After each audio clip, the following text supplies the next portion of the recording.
नमस्कार दोस्तों, मैं हाजिर हूँ आपकी एक नई कहानी लेकर। कहानी का शीर्षक है ननंद जी, आप ही खाना बना लीजिए। चलिए तो कहानी को शुरू करते हैं। सोनिया अपने तीनों भाई बहनों में सबसे बड़ी और घर की लाडली थी। सोनिया ने कम उम्र में ही घर और बाहर के कामों की जिम्मेदारियां ले ली थी। छोटी बहन और भाई भी उसकी बहुत इज्जत करते थे। सोनिया की शादी विशाल से होने के बाद उसका मायका मानो सूना ही हो गया। विशाल ने बचपन में ही अपने माता पिता को खो दिया था। चाचा चाची ने बड़ा किया। चाचा चाची गांव में रहते थे। विशाल और सोनिया मिलकर अपनी नई गृहस्थी बसा रहे थे। सोनिया के घर से उसका मायका करीब 1 घंटे की दूरी पर था। जब मन करता वो चली जाती। 1.25 साल बाद सोनिया के भाई की भी शादी हो गई। भाई की शादी के बाद भाभी ने घर के सारे काम सीख लिए। बस काम करने का तरीका थोड़ा सा अलग था। भाभी ससुराल के रीति रिवाज सीख रही थी। सोनिया की मम्मी अपनी बहू को धीरे धीरे काम सिखा रही थी। सोनिया अपनी आदत के अनुसार अक्सर मायके आ जाती। रात को विशाल को भी खाने पर बुला लेती। नई भाभी अपने हिसाब से खाना बनाती, लेकिन सोनिया उस खाने में मीन मेच निकालती रहती। उसकी मम्मी कहती भी कि बहू अभी आई है, उसे समय लगेगा। नई बहू को 3-4 बार ये कटु अनुभव हुआ है। सोनिया ने उसे खूब सुनाया कि उसे कुछ नहीं आता।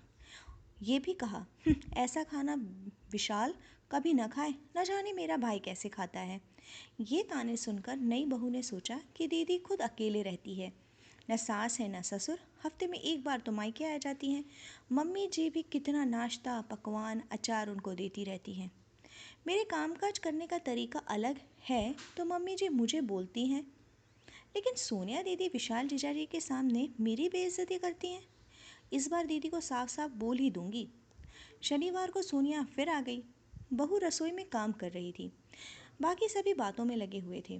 थोड़ी देर बाद वो कमरे में आई और बोली, सोनिया दीदी, हमारा खाना मैंने बना लिया। आप विशाल जीजा जी का खाना खुद बना लेना, क्योंकि उनकी पसंद का खाना मुझसे नहीं बन पाता और फिर सबका मूड खराब हो जाता है।